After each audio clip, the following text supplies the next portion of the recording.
Okay, so my goal right now is to do one pilot a week of basic income or unconditional cash transfers. The first one is going to be an unconditional cash transfer, and I thought I'd do a local one. I thought I'd start someplace local. And so this one is all of these you can find. This one you can check out on CBC News. Just Google 7500 Vancouver, and it'll be the first one called, quote, from cbc.ca, a BC research project gave homeless people $7,500 each. The results were beautifully surprising. Okay. The results of a BC research project that gave thousands of dollars to homeless people are in, and according to one researcher, could challenge stereotypes about people living on the margins. The New Leaf Project is a joint study started in 2018 by Foundations for Social Change, a Vancouver-based charitable organization, and the University of British Columbia. After giving homeless Lower Mainland residents cash payments of $7,500, researchers checked on them over a year to see how they were faring. All the 115 participants, ranging in age from 19 to 64, had been homeless for at least 6 months and were not struggling with serious substance abuse or mental health issues. Of those, 50 people were chosen at random to be given the cash, while the others formed a control group that did not receive any money.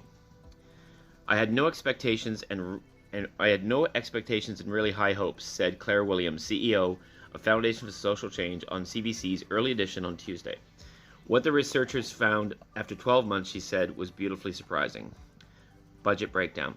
Not only did those who received money spend fewer days homeless than those in the control group, they had also moved into stable housing after an average of 3 months compared to those in the control group, who took an average of 5 months. Those who received the money also managed it well over the course of a year. We saw people retain $1,000 for 12 months, which is remarkable in the Lower Mainland, said Williams. On average, cash recipients spent 52% of their money on food and rent, 15% on other items such as medication and bills, 16% on clothes and transportation.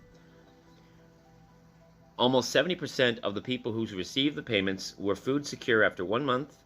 In comparison, spending on alcohol and cigarettes and drugs went down on average by 39%.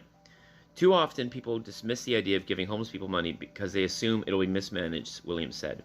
It challenges stereotypes we have here in the West of how to help people living on the margins. Ray, whose last name project researchers did not release for privacy reasons, was living in an emergency shelter before receiving money from the New Leaf Project. He said the money helped him get housing and take a computer class he needed to work towards his goal of becoming a frontline worker for people with substance addictions.